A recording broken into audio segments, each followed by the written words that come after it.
¿Por qué esta vieja bruja todavía no se muere? Cuando escuché estas palabras de mi nuera a través de la cámara oculta que yo misma había instalado en mi propia cocina, se me heló la sangre.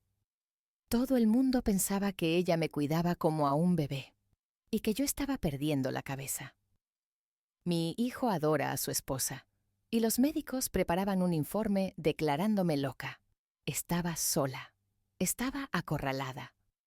Pero había un pequeño detalle que ellos no sabían. Yo estaba grabando su plan de asesinato, segundo a segundo. Y en mi cumpleaños, en lugar de soplar las velas del pastel, iba a hacer volar sus vidas por los aires. Hola a todos. La historia es esta.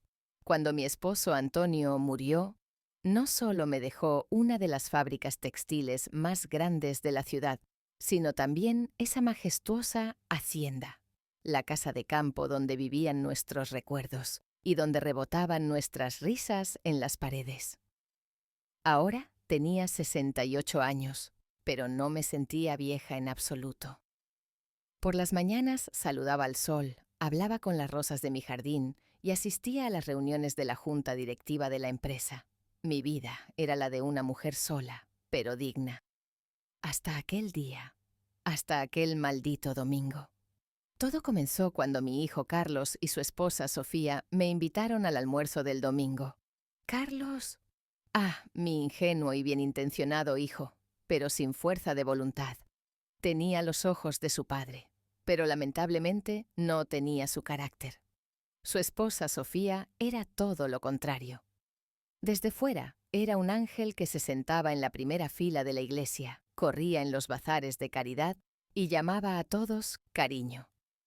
Pero yo, como mujer de negocios, sabía leer ese cálculo sutil en los ojos de la gente.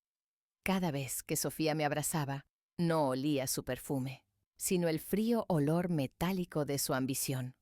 Ese día en la comida, Sofía estaba más atenta que de costumbre. Ponía comida extra en mi plato y llenaba mi vaso constantemente. «Doña Elena», dijo tomándome la mano. Sus manos estaban heladas. «Últimamente te veo un poco pálida. ¿No se te hace pesado vivir sola? ¿En esa casa enorme? ¿Tú sola?» Sonreí. «Estoy bien, Sofía. Esa casa es mi fortaleza. Además, Carmen, mi vecina, pasa a verme todos los días». Una sombra momentánea apareció en el rostro de Sofía. Sabía que odiaba a Carmen, porque Carmen era una mujer muy inteligente y podía ver detrás de las sonrisas falsas de Sofía. «Claro, claro», dijo Sofía con una sonrisa fingida. «Pero Carmen no es médico. ¿Y si pasa algo por la noche? ¿Y si te caes por las escaleras?» Estas palabras, como si fueran una profecía, se hicieron realidad esa misma noche. Al llegar a casa, me sentí extraña, en una especie de embriaguez mezclada con mareos. Al subir las escaleras, resbalé. En realidad, no resbalé.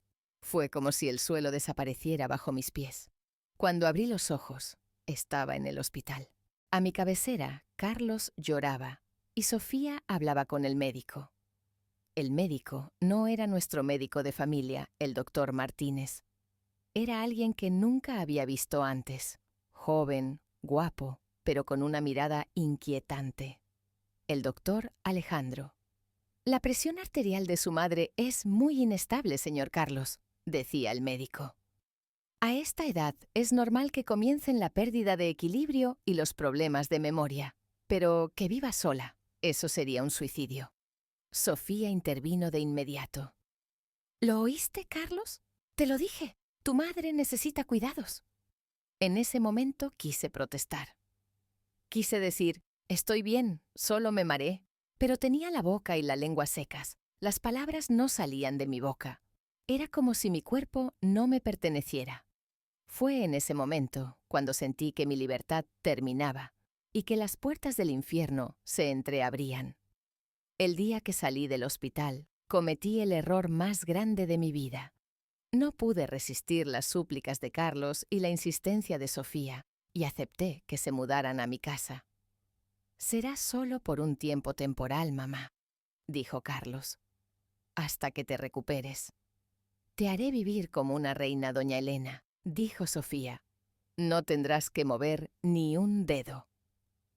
La primera semana realmente me sentí como en el paraíso. Sofía traía flores frescas a mi habitación por las mañanas y me servía el desayuno en la cama. Mi casa se había llenado no con las voces de nietos, porque no tenían hijos, sino con el sonido de los tacones altos de Sofía. Pero este periodo de luna de miel duró muy poco. La segunda semana, los objetos de mi casa empezaron a cambiar de lugar. Esta alfombra es muy resbaladiza. La quité para que no te caigas, dijo Sofía mientras guardaba mi alfombra persa favorita tejida a mano en el depósito. Estos jarrones acumulan mucho polvo. No le hacen bien a tu asma, dijo mientras sacaba del salón los jarrones antiguos que me dejó mi esposo. Poco a poco, mi casa dejaba de ser mi casa y se convertía en un museo frío decorado al gusto de Sofía. Quise quejarme, pero un extraño cansancio se apoderó de mí. Me despertaba con energía por las mañanas, pero media hora después de tomar ese desayuno con vitaminas especiales que preparaba Sofía, un peso caía sobre mí. Mis párpados se cerraban como si pesaran toneladas, mi lengua se volvía pesada y mis pensamientos se nublaban. «Duermes mucho, mamá», decía Sofía mientras me despertaba a las 3 de la tarde. Había un tono de burla en su voz. «Envejecer es difícil, ¿verdad? Dormiste todo el día». «¿Dormí?», preguntaba yo con asombro. «Pero si acabábamos de desayunar». «¿Desayunar?», Sofía soltaba una carcajada. «Hace 6 horas que desayunamos, Elena. Mira, tu memoria también empieza a fallar». Fue entonces cuando empecé a tener miedo. ¿De verdad me estaba volviendo senil? ¿Estaba perdiendo la noción del tiempo? Empecé a dudar de mí misma. Esta era la mayor arma de Sofía, la luz de gas. Intentaba convencerme de que había perdido la razón. La tercera semana, mi conexión con el mundo exterior se cortó. Una mañana no pude encontrar mi teléfono. «Sofía», dije, «¿has visto mi teléfono? Necesito llamar a Carmen». Sofía entró en la habitación con una bandeja de té en la mano. «¿Tu teléfono? Pero, Elena, ayer se te cayó al agua en el baño. ¿Lo olvidaste?» La miré con asombro. «¿Qué? Yo nunca entro al baño con el teléfono». «Ah, Elena», dijo con una voz paciente pero despreciativa, como si le explicara a un niño pequeño. «Entraste». Incluso se lo dijimos a Carlos, y él dijo, «Compraremos uno nuevo, pero mamá ya no sabe usar la tecnología». Además, ¿qué dijo el doctor Alejandro? «La radiación es dañina para tu corazón. Es mejor para ti estar sin teléfono por un tiempo». No pude protestar, porque ya no confiaba tanto en mi memoria que pensé, tal vez realmente se me cayó. Unos días después sonó el timbre. Escuché la voz de Carmen desde abajo. «Elena, Elena, ¿estás ahí? Estaba preocupada por ti». Intenté incorporarme de la cama con emoción. Quise gritar, «¡Carmen!», pero mi voz salió como un gemido débil. Me ardía la garganta. Escuché la voz de Sofía abajo. Había abierto la puerta, pero no dejaba entrar a Carmen. «Lo siento mucho, tía Carmen», decía Sofía. «Elena está durmiendo ahora. En realidad, para ser honesta, ella no quiere verte». «¿Qué?». La voz asombrada de Carmen resonó. «Eso es imposible. Somos como hermanas desde hace 40 años». «Lo sé», dijo Sofía con una voz sibilante como una serpiente. «Pero su demencia avanza. A veces no te reconoce y a veces dice que tú tienes envidia de su dinero. El médico dijo que no debemos alterarla. Por favor, no vuelvas a venir». La puerta se cerró. Arriba, en mi cama, lloré en silencio. Había afirmado que yo decía que mi mejor amiga me tenía envidia. Me estaba desconectando del mundo. Me estaba aislando. Me estaba encerrando en una isla desierta. Y ella era la guardiana de esa isla. Mi único amigo en la casa era el gato negro Negrito, que me había regalado mi esposo. Sofía odiaba a los gatos, pero por respeto a Carlos no pudo echarlo de casa. Negrito, como si sintiera que algo andaba mal, se acostaba constantemente a mis pies, y cuando Sofía entraba en la habitación, erizaba el pelo y gruñía. Dicen que los sentimientos de los animales son más fuertes que los de los humanos. ¿Qué razón tenían? Era el segundo mes de mi enfermedad, o de lo que me hacían creer que era una enfermedad. Ya casi no podía salir de la cama. Cuando Carlos llegaba del trabajo por las noches, pasaba a verme y me besaba la frente. «¿Cómo te sientes, mamá?» «Mal, hijo. Estoy muy débil. Estos medicamentos no me sientan bien». «No digas tonterías, mamá», decía Carlos. «El doctor Alejandro es el mejor de la ciudad. Sofía te cuida como a un bebé. No seas desagradecida». Escuchar la palabra desagradecida de la boca de mi hijo fue como un cuchillo clavado en mi corazón. Sofía lo había envenenado también a él, pero lo había envenenado con ideas, no con químicos como a mí. Una tarde, Sofía llegó con esa mezcla especial de té de hierbas. «Bebe esto, Elena», dijo. «El doctor Alejandro dijo que esto despejará tu mente». El olor del té era pesado como siempre. Tenía un olor intenso a menta y anís, pero en el fondo venía un olor amargo y metálico. Dejó la taza sobre la mesita de noche. «Me voy a duchar. Cuando salga quiero que te lo hayas terminado», dijo en tono de orden. Después de que ella salió, me estiré hacia la taza. Me temblaba tanto la mano que la taza se me resbaló y se derramó sobre la alfombra. «Maldición», susurré. Mientras intentaba tomar una servilleta para limpiar, Negrito salió de debajo de la cama. Olió con curiosidad el líquido tibio derramado y antes de que yo pudiera impedirlo, lamió un poco. «No, Negrito, eso está sucio», dije, pero no me escuchó. 5 minutos después. Nunca olvidaré ese momento mientras viva. Negrito empezó a tambalearse repentinamente en medio de la habitación. Sus patas traseras no le respondían. Caminó de lado como si estuviera borracho y luego se desplomó donde estaba. Le salía espuma blanca por la boca. Respiraba con dificultad. Lo tomé en mis brazos. Su cuerpo se había puesto completamente rígido.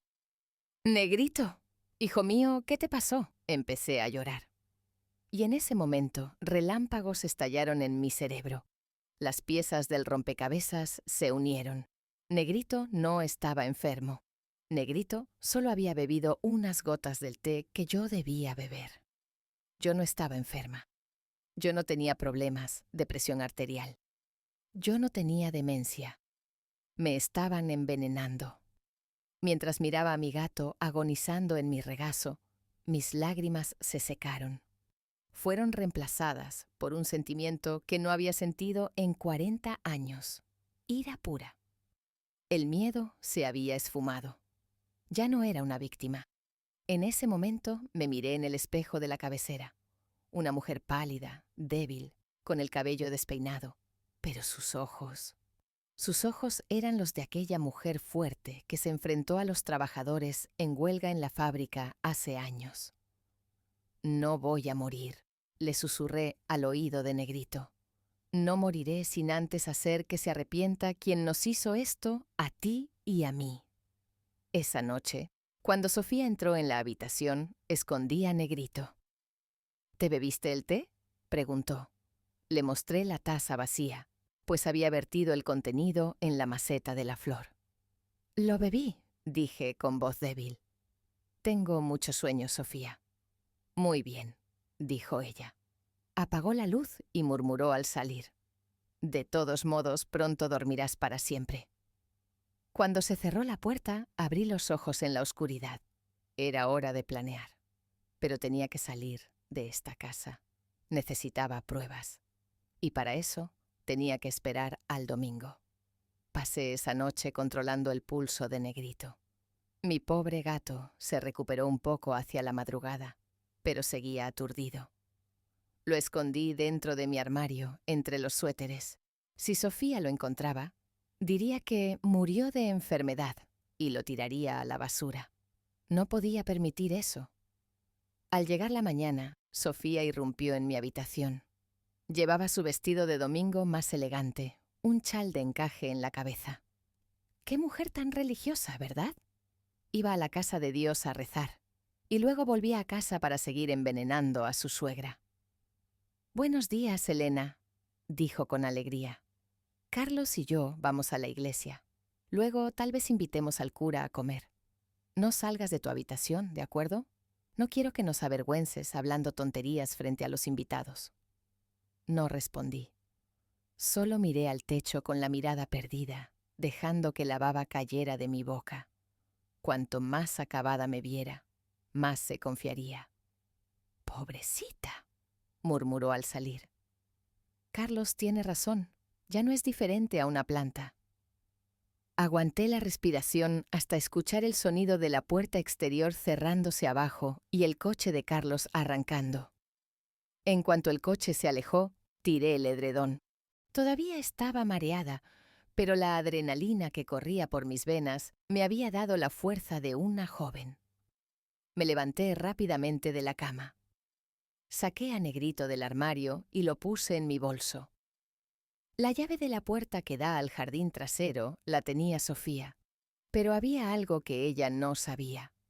Hace 40 años, cuando construí esta casa, escondí una llave de repuesto en el alféizar de la ventana de la cocina. Con mis manos temblorosas encontré esa llave oxidada. Abrí la puerta. El aire fresco que golpeó mi rostro quemó mis pulmones. Después de ese aire lúgubre y medicado que había respirado durante semanas, olía a libertad. Entre las cercas del jardín había un agujero que abrimos hace años para que pasaran nuestros perros, pero que con el tiempo se cubrió de enredaderas. Las espinas rasguñaron mis manos. Mi vestido se rasgó, pero no me importó. Me arrastré por ese agujero y caí en el jardín de mi vecina Carmen. Carmen estaba podando las rosas de su jardín. Al verme en ese estado, despeinada, con la cara llena de rasguños, tirada en el suelo con un bolso en el regazo, dejó caer las tijeras. «¡Madre de Dios! ¿Elena?», gritó. Corrió hacia mí. «¿Qué te han hecho? Sofía me dijo que estabas postrada en cama, que no reconocías a nadie». «¡Agua!», solo pude decir. «¡Y ayuda!». Me metió en su casa. Bebí un vaso de agua con mis manos temblorosas. Luego le conté todo. Los tés especiales de Sofía, mi sueño constante, el envenenamiento de Negrito. Mientras Carmen escuchaba, su rostro se puso blanco como la cal, y luego rojo de ira. «¡Esa víbora!», gritó golpeando la mesa. «¡Lo sabía! Siempre te dije que veía al diablo en los ojos de esa mujer». «Llamemos a la policía», dijo Carmen tomando el teléfono. «No», dije sujetándole la mano. «¿Qué pasará si viene la policía? No sabemos qué hay en mi sangre. Sofía dirá, está senil, tomó mal sus medicamentos. Carlos le creerá. Me encerrarán en un manicomio y allí acabarán conmigo. Carmen, necesito pruebas. Debo atraparla con las manos en la masa». Carmen pensó. Luego sus ojos brillaron. «Mi nieto Mateo», dijo. «Es un genio de las computadoras. El mes pasado instaló esas pequeñas cámaras por todas partes para que no entraran ladrones a mi casa. Incluso puso una en el nido de pájaros». Media hora después llegó Mateo. Era un chico inteligente de 20 años. Al enterarse de la situación, no hizo preguntas. Sacó 2 dispositivos diminutos y negros de su bolso. «Estos tienen sensores de movimiento, doña Elena», dijo. «Uno parece un detector de humo y el otro parece el lomo de un libro. Las baterías duran una semana. Puedes ver las imágenes en vivo desde esta tableta». Me dio una tableta vieja. «¿Ahora?», dije levantándome. «Debo entrar a la casa antes de que vuelvan de la iglesia». Volver a casa fue más difícil que salir. Mi corazón latía como si fuera a romperme la caja torácica. Sentía que en cualquier momento vería el coche de Carlos. Me deslicé por la ventana de la cocina.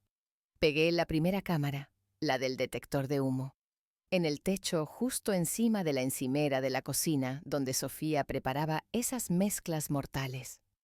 Quitar el detector viejo y poner este solo me tomó 2 minutos, pero me parecieron 2 años. Coloqué la segunda cámara, la que tenía forma de libro, en la biblioteca de mi dormitorio, de manera que viera perfectamente mi cama. Así podría ver qué hacía cuando entraba en mi cuarto. Justo cuando había terminado, escuché el sonido de un coche frente a la puerta. Llegaron. Corrí rápidamente a mi cama. Me cubrí. Estaba sin aliento. Mis latidos eran tan fuertes que incluso hacían vibrar el edredón. Se oyó el sonido de la puerta abajo. Luego el sonido de los tacones de Sofía. Tac, tac, tac. Subí a las escaleras. Cerré los ojos. La puerta se abrió. «¿Mamá?», dijo Sofía. Su voz estaba llena de sospecha. «¿Estás sudando?». Se acercó a mí. Puso su mano en mi frente. «Estás empapada. ¿Y tienes rasguños en la cara?». En ese momento se me heló la sangre. Las espinas del jardín me habían arañado la cara. «Tuve un sueño», murmuré haciendo temblar mi voz. «Una pesadilla. Corría entre arbustos. Creo que me arañé la cara con las uñas». Sofía me miró con asco. «Te estás volviendo loca, Elena. Realmente te estás volviendo loca. Empezaste a hacerte daño. Creo que ha llegado el momento de aumentar la dosis». Salió de la habitación. ¿Aumentar la dosis? Eso era una confesión. ¿Y la cámara de Mateo lo había grabado? En ese momento no estaba segura. Pero la guerra había comenzado. Esa noche encendí la tableta que me dio Carmen bajo el edredón. Me puse los auriculares. Me conecté a la transmisión en vivo. Eran las 2 de la madrugada. Carlos dormía roncando. Pero había movimiento en la cámara de la cocina. Sofía entró en la cocina con un camisón de seda. Tenía el teléfono en la mano. Estaba haciendo una videollamada. Subí el volumen de la tableta. «Bebé», le dijo a la persona en el teléfono. «Falta muy poco. Hoy se ha arañado la cara. Actúa como si hubiera perdido totalmente la cabeza. Carlos está muy triste, pero lo ha aceptado. Pronto diremos que fue un ataque al corazón». La voz en el teléfono respondió. Conocía esa voz. Era la de ese joven médico que me examinó y preparó el informe de que yo moría por causas naturales. El doctor Alejandro. «Ten cuidado, Sofía», decía el médico. «No deben quedar sustancias tóxicas en la sangre. ¿Estás usando esa botella blanca que te di? Eso no aparece en la autopsia. Solo parecerá una insuficiencia cardíaca». Sofía soltó una risita. «La estoy usando, mi amor. 5 gotas en su té todos los días. Hoy subiré la dosis a 8 gotas. No sobrevivirá al fin de semana». Luego lanzó un beso al teléfono. «Después de arreglar los trámites de la herencia, pondré a Carlos de patitas en la calle. Ese estúpido estará tan sumido en el duelo por su madre que ni siquiera se dará cuenta de que el dinero fluye a nuestra cuenta conjunta». Apagué la tableta. Mis manos temblaban, pero no de miedo. Así que no era solo la traición de mi nuera. Mi médico también estaba involucrado. Y mi hijo, mi pobre y ciego hijo. Su esposa se preparaba para acabar con él también. Ya no lucharía solo por mí, sino también para salvar a mi hijo de estos monstruos. Tenía el detonador de la bomba en mi mano. Mi fiesta de cumpleaños era el jueves, es decir, 3 días después. Tenía que sobrevivir hasta entonces. Tenía que seguir actuando. Tenía que interpretar a la pobre anciana que esperaba la muerte. Pero había un problema. Sofía había dicho, aumentaré la dosis. Si no bebía ese té, sospecharía. Si lo bebía, podía morir. Tenía que encontrar una manera de fingir que lo bebía y seguir viva. El lunes por la mañana, Sofía llegó con esa mezcla mortal.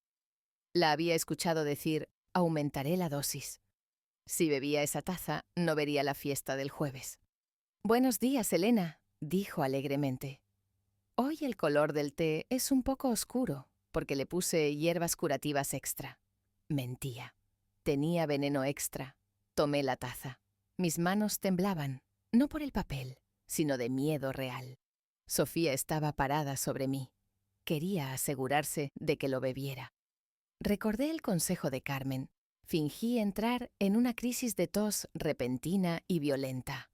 ¡Hum, hum! ¡Me ahogo!, gemí. Me tapé la boca con el pañuelo de tela gruesa y oscura que tenía en la mano. Hice como si sorbiera el té, pero en realidad escupí todo en ese pañuelo grueso. La tela absorbió el líquido. «Con calma, mamá», dijo Sofía, golpeando mi espalda, un poco demasiado fuerte. Mi cara estaba roja. «Se fue», dije jadeando. «Se fue todo». Sofía miró la taza vacía. Sonrió. «Que te aproveche». Lavé ese pañuelo en el baño en cuanto ella salió.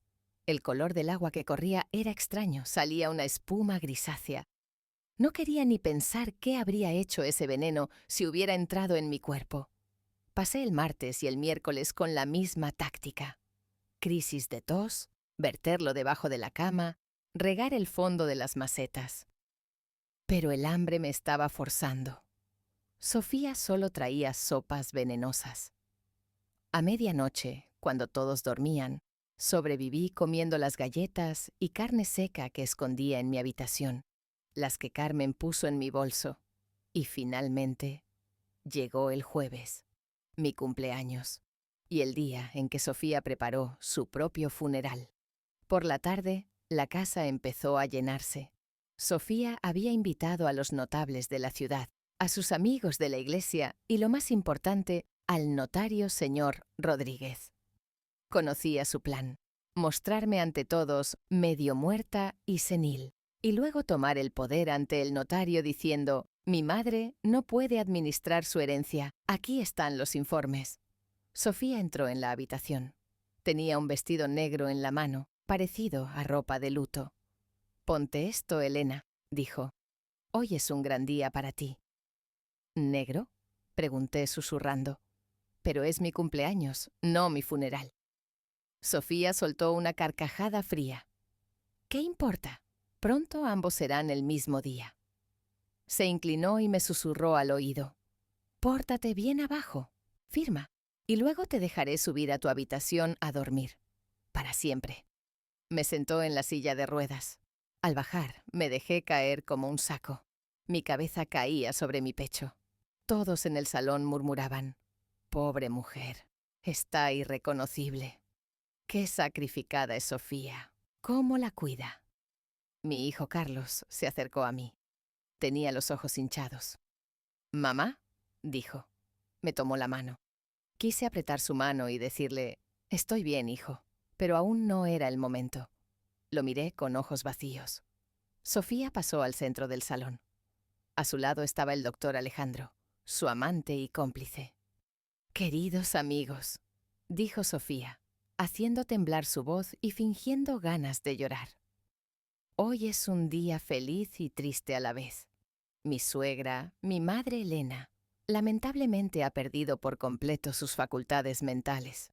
Con la aprobación de nuestro médico Alejandro, necesita transferir todos sus poderes a Carlos y a mí para pasar el resto de su vida en paz». El notario preparó los papeles. El doctor Alejandro asintió con una tristeza falsa. «Firma aquí, doña Elena», dijo Sofía, poniendo el bolígrafo en mi mano temblorosa. En ese momento, mi mirada se cruzó con Carmen, que esperaba en la ventana del salón.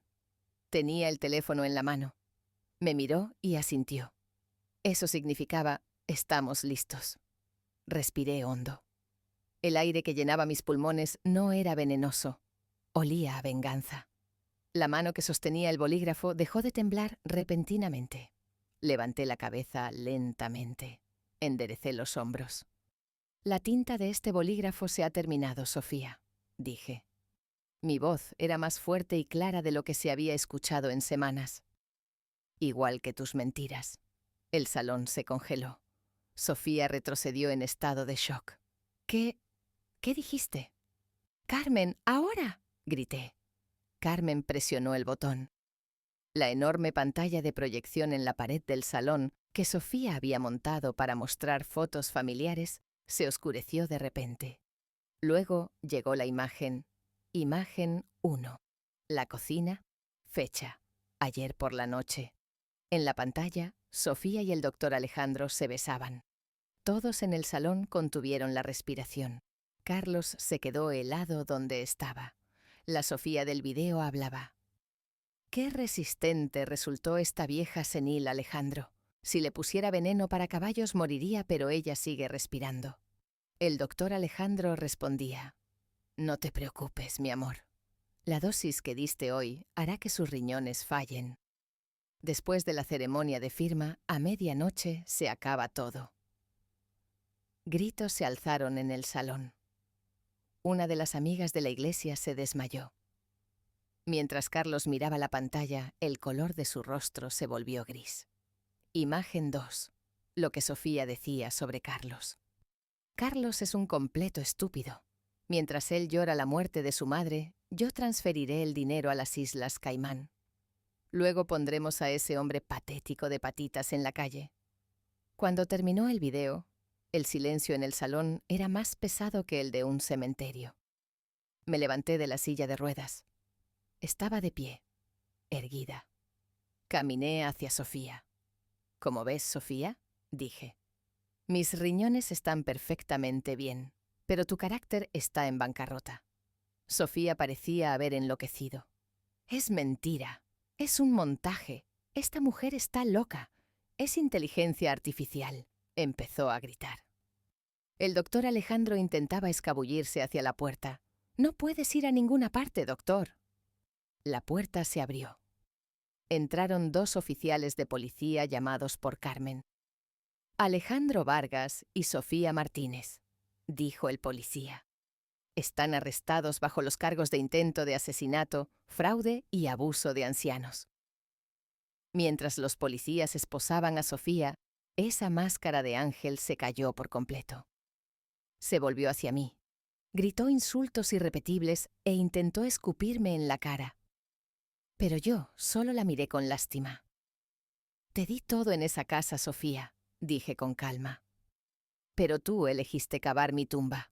Lo que no sabías era esto. Yo no entro en esa tumba. Yo entierro a quienes entran allí». Cuando se los llevaron, Carlos se derrumbó en el suelo, llorando con hipo. «Mamá, yo, ¿cómo no pude verlo? Ese hombre, en mi casa, con mi esposa». Fui a su lado. Le acaricié el pelo, igual que en su infancia. «A veces el amor ciega a las personas, hijo», le dije. «No eres culpable, solo eres una víctima. Pero ahora es momento de abrir los ojos». Esa noche la casa se limpió. No solo de gente tóxica, sino también de esos muebles asquerosos que compró Sofía, de su olor, de su energía. Al día siguiente, Carlos asumió el mando de la empresa, pero esta vez bajo mi supervisión. El caso de divorcio duró solo una semana. Las pruebas eran tan fuertes que Sofía fue a la cárcel sin recibir un centavo. El doctor Alejandro perdió su licencia y no saldrá de prisión en mucho tiempo. ¿Y yo? Ya no soy la pobre anciana. Soy más fuerte incluso que mi antigua yo. Cada mañana salgo al jardín con Negrito. Tomo mi café con Carmen. Esta vez es un café verdaderamente curativo y lleno de amistad. Y he vuelto a poner en cada rincón de mi casa esos objetos viejos que Sofía quitó, los recuerdos de mi esposo. Este evento me enseñó una cosa. Envejecer no significa debilitarse. La experiencia es la mayor arma. Y la casa de una mujer es su fortaleza. No debes entregar esa fortaleza a nadie, ni siquiera a la esposa de tu hijo. Mi nombre es Elena. Esta fue mi historia de supervivencia. Si en su familia hay quienes piensan que ustedes han envejecido y no entienden, tengan cuidado con ellos. Tal vez su silencio sea la calma antes de la tormenta. Y una última pregunta para ustedes. ¿Creen que se hizo justicia? ¿Sofía merecía un castigo más severo? Espero sus pensamientos en los comentarios. Y para escuchar este tipo de historias todos los días, Suscríbanse a mi canal. Comparto una nueva historia de vida cada día. Nos vemos en la siguiente historia. Adiós.